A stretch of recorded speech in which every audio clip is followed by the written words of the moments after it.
How to make your own sound on Snapchat. Hello everyone, welcome to this channel. I'm here to help you out today. So without any delay, let's get started. Now first of all, launch the Snapchat application on your device and make sure you are logged into your account.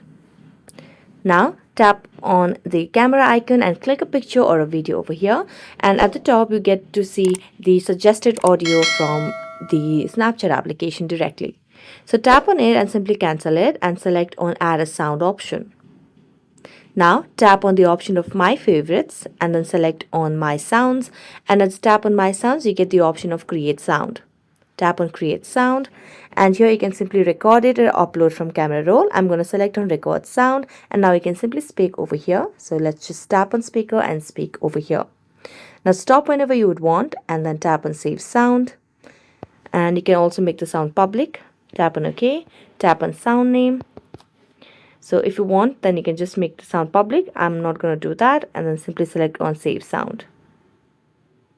And there you go. So you can just simply tap on add sound, my favorites, tap your own private sound over here, and there you go.